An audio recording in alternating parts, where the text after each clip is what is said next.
My name is Evelyn Hart. I'm 71.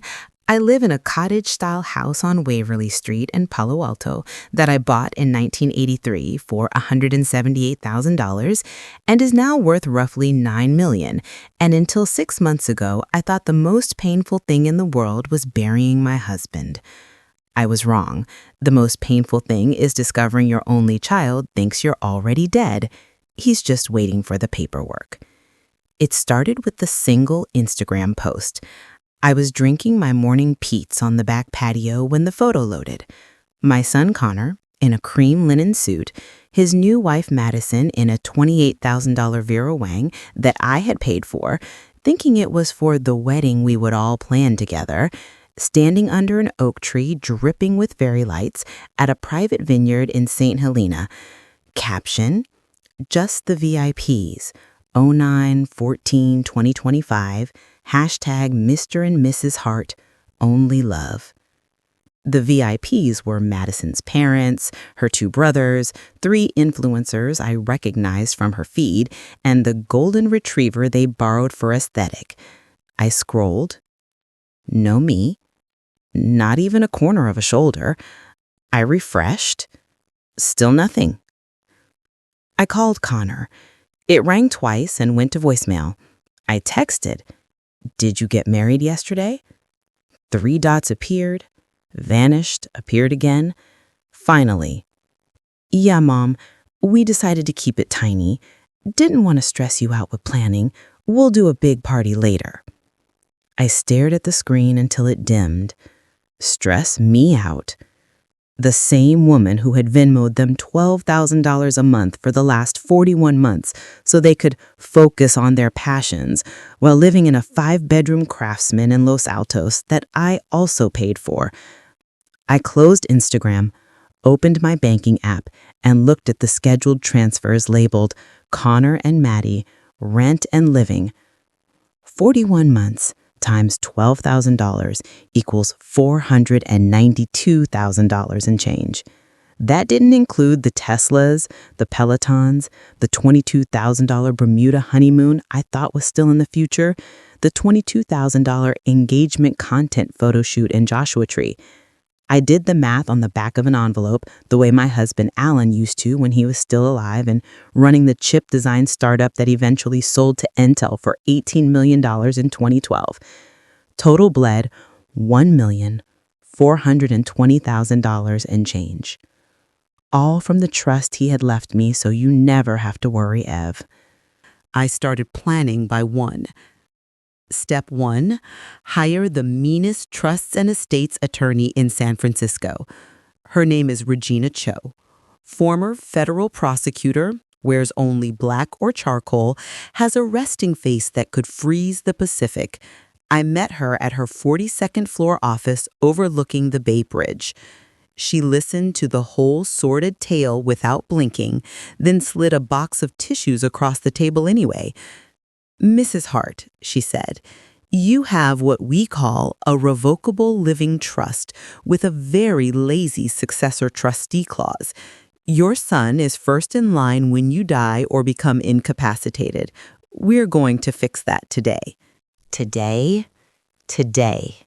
I have a notary downstairs and a charitable remainder unit trust already drafted. You keep a very generous annuity for the rest of your life, tax-free, and upon your death, the remainder goes to a 501c3 of your choosing. Your son gets 0. He can contest it, but California courts hate greedy children, especially greedy children who eloped and called their mother stressful. I laughed for the first time in 24 hours. It sounded like someone else. "What do I name the charity?" I asked. Regina smiled the way great white sharks smile. "That, Evelyn, is the fun part." 3 weeks later, the paperwork was signed, notarized, funded, and irrevocable. The charity's name? The Not Special People Sanctuary. Mission: rescue senior dogs whose owners died or went into memory care and whose families didn't want them. Every penny Connor would have inherited now buys kibble, vet bills, and heated beds for old Labradors and toothless Chihuahuas. I waited until Madison posted the first "We're ready to start our family" pregnancy announcement teaser, silhouette, sunflower field, $4,200 maternity gown I recognized from the Amex statement before I struck. I created a private family Slack. Connor still used the one Alan had set up in 2015 because it's free, Mom. I only had 3 members: me, Connor, Madison. I pinned a message: Evelyn, fix the glitch. Then I uploaded the 87-page PDF of the new trust, highlighted the parts that mattered, and added a single dog emoji. Connor called 17 times in the first hour. I let it ring. Madison tried FaceTime from 3 different numbers. I was at the groomer getting a wash and set I hadn't bothered with in 2 years. When I got home, there were 2 Teslas in my driveway, his Model S, her Model X, and a moving truck idling at the curb of the Los Altos house I still technically owned because the deed was never transferred. They were inside my Palo Alto cottage, pacing my hardwood floors like caged coyotes. Connor saw me first. His face was the color of skim milk. Mom, we need to talk. Madison had her influencer smile bolted on, the one that worked on 1.2 million followers, but now looked like plastic about to crack. Evelyn, sweetie, we're worried this is a manic episode. The amount of money you just threw away. Threw away? I set my purse on the console table Alan and I bought on our honeymoon in Florence. No, darling, I redirected it to creatures who actually love unconditionally. Connor tried the little boy voice he used when he was 8 and wanted another hour of Nintendo. Mom, you can't just cut us off. We have obligations, the mortgage. You don't have a mortgage, I said pleasantly. I do. And I've decided to sell the Los Altos house. The trust paid it off years ago, remember? Cash. My cash. Madison's voice went shrill. You can't sell our home? Already in escrow, I lied smoothly. Regina had taught me the art of the preemptive bluff. Buyers are Chinese tech money. They close in 21 days, cash. You'll want to start packing. Connor took a step toward me, hands open like he used to when he wanted forgiveness for denting the car. Mom, please, we made a mistake with the wedding. Madison was overwhelmed. We were going to have a big vow renewal and fly you first class. Stop. I raised one hand. The only thing I want to hear from either of you is, we're sorry we treated you like a walking ATM and then told you you weren't special. I'm willing to wait. Silence you could have bottled and sold as sleeping pills. Connor's jaw worked, Madison's eyes filled with tears that never quite fell. She was wearing individual lashes and knew better. Finally, Madison whispered, "This is elder abuse." I laughed so hard I had to lean against the wall. Regina Cho is on speed dial, darling. Shall we ask her who the real abuser is? They left 10 minutes later. The moving truck followed them back to Los Altos to start boxing, influencer ring lights, and Connor's gaming chairs. 2 days later, the letter arrived from a law firm in San Jose. Petition for conservatorship of the person and estate of Evelyn Hart. Grounds: sudden erratic behavior, isolation from family, paranoid installation of security cameras, irrational dissipation of assets. I framed it. Regina and I spent a delightful week preparing. We subpoenaed Connor's Venmo history, every rent, groceries, emergency, content day request. We got Madison's business manager to admit under oath that 87% of her brand partnership's income actually came from family support.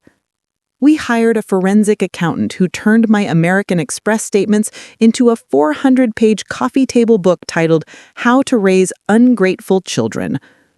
The hearing was scheduled for a Tuesday in early December. Santa Clara County Superior Court smells like bleach and despair. But I wore red, anyway. Bright, vindictive red. Connor and Madison sat at the petitioner's table looking like they'd been dressed by a funeral director with no imagination. Their attorney, a man whose tie cost more than my first car, painted me as a vulnerable widow, radicalized by new friends with questionable motives. Then, Regina stood up.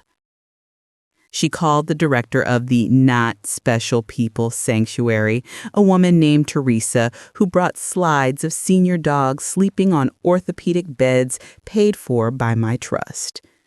She called my hairdresser, my gardener, my 78-year-old yoga teacher who testified I could still touch my toes and balance in tree pose better than most 40-year-olds. She called the Intel VP who bought Alan's company and who cried on the stand, remembering how Alan used to say, "Take care of Ev, she's the real genius." Finally, she called me. I took the stand carrying a single photograph. Connor at 6 years old, missing both front teeth, hugging me so hard my sunglasses were crooked. I set it on the rail where the judge could see. "Your Honor," I began, "I loved my son with every cell in my body. I still do. But love is not a blank check. Love is not exclusion from your wedding because I might stress the aesthetic. Love is not waiting for your mother to die so you can buy a bigger house." I looked straight at Connor. His eyes were red. I gave them everything they asked for and more than they deserved. In return, they told me I wasn't special. So I decided to spend the rest of my life proving exactly how special I am, on my own terms, surrounded by beings who wag their tails when they see me coming. The judge didn't even leave the bench to deliberate. She looked at Connor and Madison with the weary expression of someone who has seen this movie too many times. She said, "Petition denied with prejudice. Mrs. Hart, you are free to continue being as gloriously, competently vengeful as you see fit. Court is adjourned." Outside in the hallway, Madison tried one last time. She grabbed my sleeve. "Evelyn, think of your future grandchildren." I gently removed her hand. "Madison, the dogs don't care if I'm childless. They just want dinner at 5:30 and someone to rub their bellies. I can do that." I never saw them again.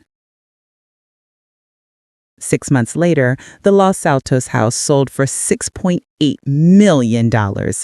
I paid the capital gains, donated half the net proceeds to the sanctuary, and bought myself a loft in San Francisco with panoramic views of the bay. I hung no family photos. Instead, I have a gallery wall of senior dogs: Mabel, the three-legged beagle; Walter, the blind poodle; sweet old Juno, who snores like a chainsaw.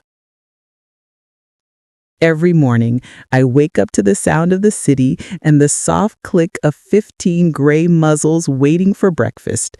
Every morning, I open my banking app and watch the annuity from the trust hit my account, tax-free, generous, mine. Every morning, I whispered the same 4 words to the mirror: I only help special people. And every single one of those special people has 4 legs, a gray muzzle, and a heart that never learned how to say, "You're not VIP." The Not Special People Sanctuary now has 32 residents, a wait list of 200, and a new wing named the Evelyn Hart Hospice House. Connor and Madison live in a 2-bedroom in Mountain View. I know because the sanctuary gets their mail sometimes. They still haven't updated their address with half the companies I used to pay. I heard Madison got a corporate job, 9 to 5, benefits and everything. I heard Connor sold his Oculus and started driving for Uber Black to make the rent. Some nights, I sit on my deck with a glass of good Pinot and watch the fog roll under the Golden Gate. The dogs lean against my legs, warm and smelling like corn chips and unconditional love. I think about the boy in the toothless photograph, and I feel a small, precise ache. Then Juno sighs in her sleep, and the ache shrinks to something I can live with. I am 72 years old. I am wealthy, healthy, and surrounded by creatures who think I hung the moon.